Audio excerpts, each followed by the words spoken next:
Hi there, welcome back to the White March in Pillars of Eternity. Path of the Damned difficulty. We're in the fishery. We want to talk about a lot of fish, because fish is the best thing. No. We just want to find out more about Stalwart. Let's talk to this worker. Fishery is closed for the night. Come on, it's not night, come on. Tattered net appears to have been set aside for mending. What's in the fishery? The roasting fish provide much of the pungent odor permeating the fishery. Dead eyes of speckleback, iron-tooth, spike and frost diver fish gaze up at you. But it's closed. Come on. It can't be closed. Can we find something here in these barrels? I wanted to give you the full fishery experience, but no. No, let's walk around more. Let's talk to Renegades again and talk about these ogres. We've made peace with the ogres. So, that's going to help, probably. Or maybe it will not. We'll find out. Renegades' house. That's where we're headed. And the day-night cycle actually seems to... Eyes! It looks at me! What? Ah! What? It looked at him? What's in there? Oh my god. A dozen pairs. Wow. A dozen pairs of globular eyes stare up piteously from the discarded heads of the day's catch, awash in a pungent sea of fins and innards. I'll sift through the fish scraps. Your hand runs up against something round and fleshy, the size of the melon. It's smooth and scaleless, and parts seem to be covered in hair, a discarded head perhaps, but not that of a fish.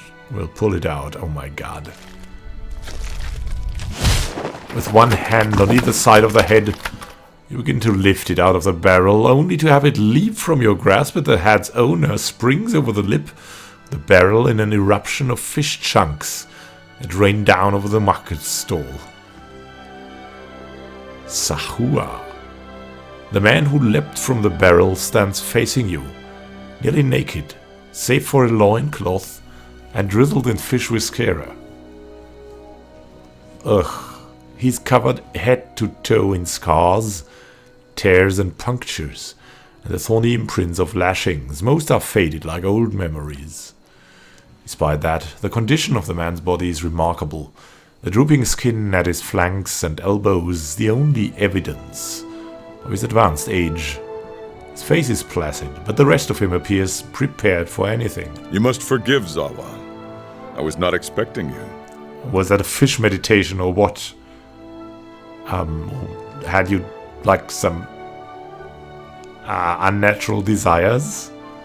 He looks you in the eye at first, but his gaze drifts now and then, settling on strange parts of your face as though distracted by new discoveries. If he is at all flustered, he gives no indication. What were you doing in that barrel? Are you a philosopher or what? Zahua scratches behind his ear, dismayed. Resting my eyes, I thought. Waiting for the Malkachoa to bring me insight. He shakes his head. The Malkachoa? It would seem I dozed. A good thing my master was not alive to see it. Zahua blinks, leaning in to get a better look at you. His enlarged pupils seem to crowd out his pale irises. Are you real? Are you stoned? Fish stoned? No. Now that you ask, I'm not so sure. There's no way to be certain. We shall let the matter rest for now, then. Until the Malkachoa wears off. He is stoned. Malkachoa? A small white mushroom. I have heard it called snowcap in these lands. It can reveal the true nature of many things. Oh yeah, you and your true nature. Oh my god. So you have a master, you said. Is it a fish?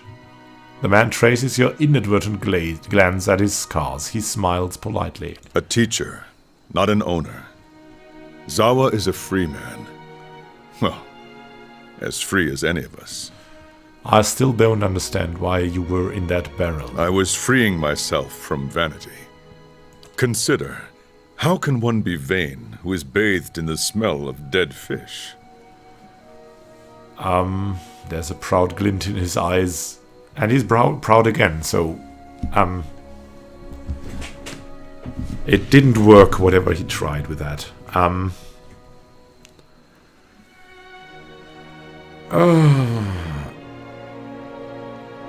The scars are probably just as effective. I don't know what you...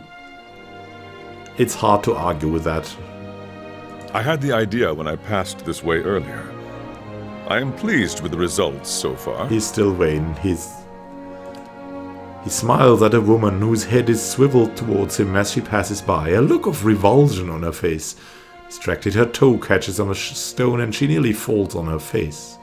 He claps his hands together. Yes, quite pleased. My God. Imagine you have a friend like Zahua. You always have that friend. I have that sort of friend. Maybe I have even been that friend. On the one or the other occasion. Let's ask him a serious question. Do you often smear yourself with fish? Gods, no. What a way to travel the world. The usual way is to smear yourself with the ashes of the dead. But they do not burn their dead here, so I have to make do with what the land provides. He sniffs the air. The cold seems to conquer the smell.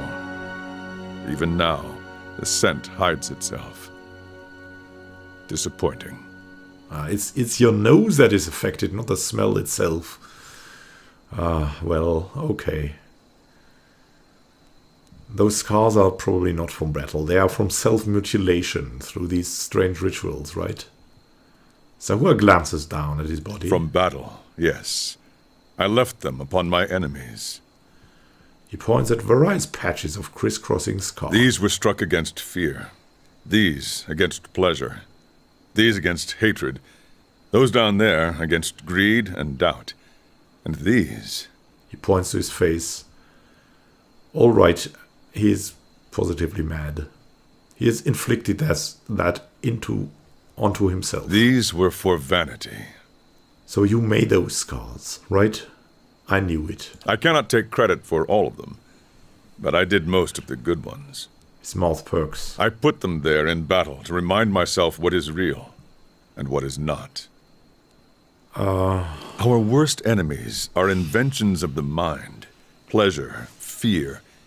When we see them for what they are, we become unstoppable. So are you unstoppable? You have achieved this? I feel I have been close, but never for more than an instant. So you have not. All right, you're just talking. You should write a book about that. It would sell, and it would help no one, like most of these books. In the moment when the pain is sharpest, the world becomes clear. In that moment, I am a match for anyone. Gives a slow, assured nod. Let's be polite still. We always try to be polite. If we cannot be honest, your wounds must have caused you to suffer greatly. Of course. I am fortunate to have suffered so much. Oh my God. If I did not suffer, I would not aspire to free myself from it. Yeah. I would wander Wise. from one unfulfilling goal to the next. More wealth, a better station. My soul would wither. But to search for a place beyond suffering's reach is to nurture the soul, to harden it against the elements. He clenches his fists in illustration. Suffering is the greatest gift the gods have given us, their most beautiful, perfect creation. It is the hand that turns the wheel. His eyes gleam as though looking upon an old and beloved friend. Well, to go into the direction of pain will bring you rewards, but it has to be the right kind of pain. That's my opinion on pain. The pain to inflict scars on yourself is probably not the right kind of pain. You don't seem like you're from around here or anywhere where people are kind of rational. I was visiting a monastery not far from here. I found it empty, but I met a messenger as I left. He carried a call for aid. Seeing that he would find no monks at the monastery, I chose to go in their place. As good as anything. You like to help. You're probably a good man, even terminally mad. Zahua is no longer young, but in combat he is still the greatest of the Takan people. It seemed only right that he should go. Oh, we have something in common, I have to say, but it's shocking to say Stalwart hired me as well. I would not say I am hired. I seek no wage, and I promise no result. That's the same as we are. I have chosen a path, and my spoils come from walking it. That sounds again so wise it could be the title of a book. An uneasy frown settles on his face, almost a wince. And this fortress, this Durgan's battery, its people are gone. Zahua would know why. Well, good luck with that. We have a lot of people following us already, so maybe in our next incarnation. Let's get away from this madman, come on. I mean, we are mad sometimes, but not this mad. I should probably talk to Renegades right now, or to someone here. Is there some fish? More speckleback jockey. And something Keeping an eye out. here. Still have to find that part of the helm.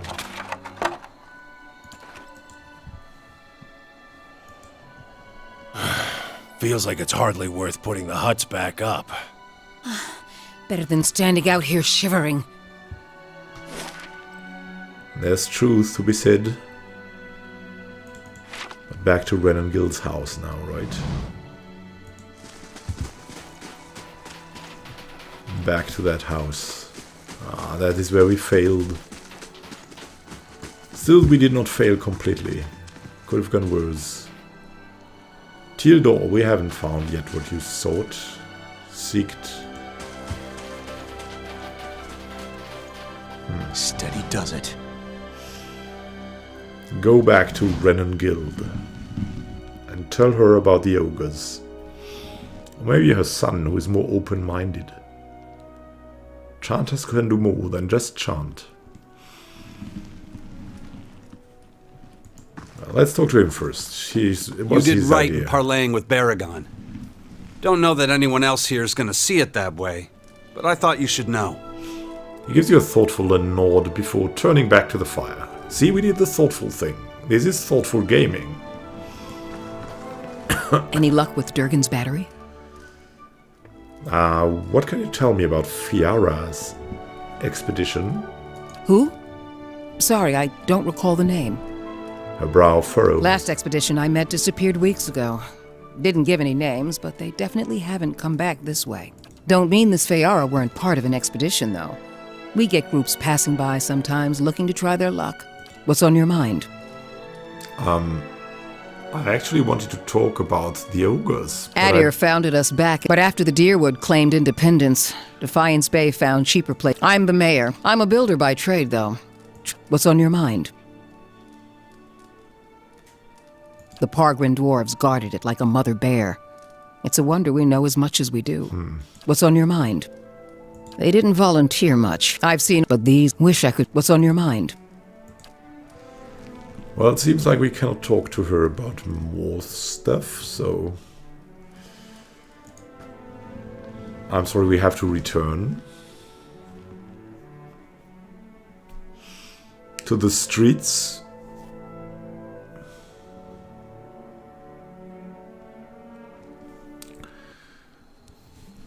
And we had wanted peace for Baragon, and you? Oh yeah, that thermal pearl. And the Lagufath. I also wanted to tell her about the Temple of Ondra, but that didn't work as well. So we could go to Longwatch Falls now for that thermal pearl. Maybe that will be the right way.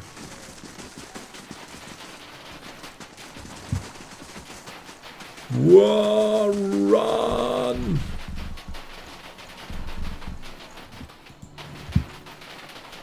Maybe that is 6 hours, all right. We're fine with 6 hours of travel. We're a pretty sturdy bunch. Let's go through the snow, through the wind. The thermal pearl. Yes. Huh. Let's look. Wow, this is actually a big area.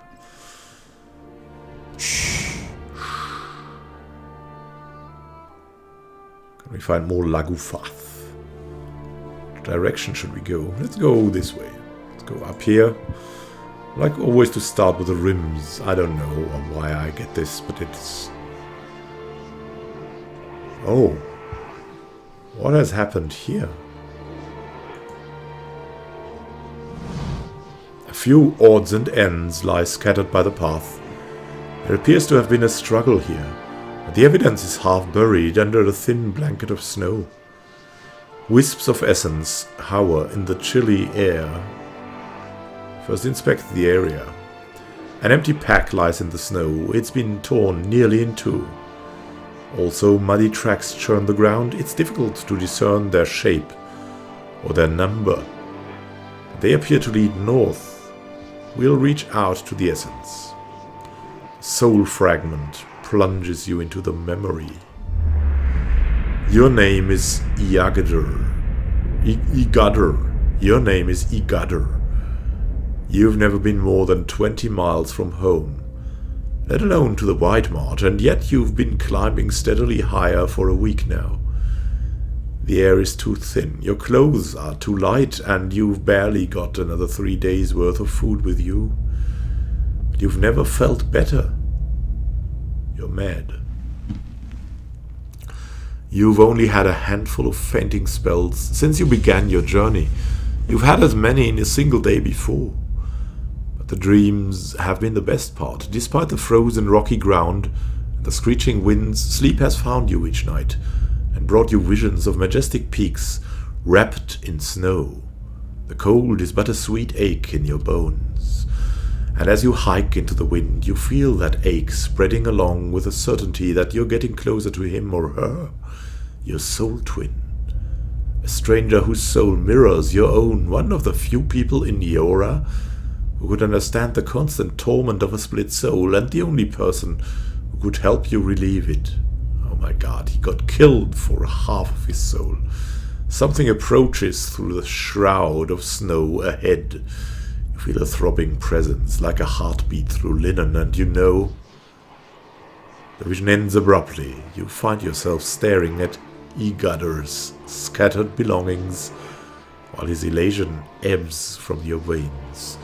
As his essence fades from you, you feel his eagerness dissolve into disappointment, until all that remains is the emptiness of a meaningless death. His better half, yes.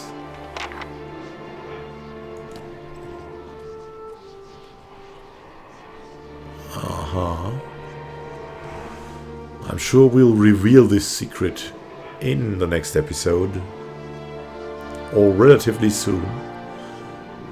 Thank you for watching. Happy gaming to you, and yeah, see you then in the cold wastes of the White March. Have a good time until then.